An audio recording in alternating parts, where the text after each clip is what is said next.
ആളാരാന്ന് മനസ്സിലായല്ലോ അല്ലേ? അതെ, നമ്മുടെ സ്വന്തം കാർത്തിക് സൂര്യ. കാർത്തികേട്ടൻ്റെയും വർഷയുടെയും വെഡ്ഡിങ് ഫോട്ടോസ് കണ്ടപ്പോഴേ ഒരു എംബ്രോയ്ഡറി ഫോട്ടോ ഫ്രെയിം അവർക്ക് ഗിഫ്റ്റ് ചെയ്യണമെന്ന് ഞാൻ പ്ലാൻ ചെയ്തായിരുന്നു. ഇവരുടെ വെഡ്ഡിങ് ഔട്ട്ഫിറ്റും അതിൻ്റെ കളർ കോമ്പിനേഷനും ഒക്കെ നല്ല അടിപൊളിയായിരുന്നു. പിന്നെ എനിക്ക് പലപ്പോഴും തോന്നിയിട്ടുണ്ട് നമ്മുടെ ഇന്ത്യൻ ക്രിക്കറ്റർ യുവരാജ് സിംഗും കാർത്തികേട്ടനും തമ്മിൽ എന്തൊക്കെയോ സിമിലാരിറ്റീസ് ഉണ്ടെന്ന്. നിങ്ങൾക്കങ്ങനെ തോന്നിയിട്ടുണ്ടോ? ഉണ്ടെങ്കിൽ അതൊന്ന് കമൻറ്റ് ചെയ്യണേ. അങ്ങനെ ഇത്രയും വർക്ക് ചെയ്തിട്ട് എനിക്ക് അങ്ങോട്ടൊരു തൃപ്തി വന്നില്ല. പിന്നെ ഈ ഫ്ലവേഴ്സും ആ ഗോൾഡൻ എലമെൻസും കൂടെ ആഡ് ചെയ്തപ്പം ഒരു സാറ്റിസ്ഫാക്ഷൻ കിട്ടി.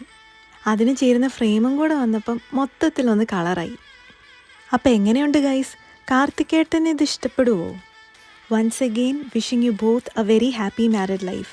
പിന്നെ വേറൊരു കാര്യം, കാർത്തികേട്ടൻ്റെ പണ്ടത്തെ ആ എനർജറ്റിക് വെറൈറ്റി ഇൻട്രോ ഇല്ലേ, അത് ശരിക്കും മിസ് ചെയ്യുന്നുണ്ട് കേട്ടോ. അപ്പം എങ്ങനെയാ?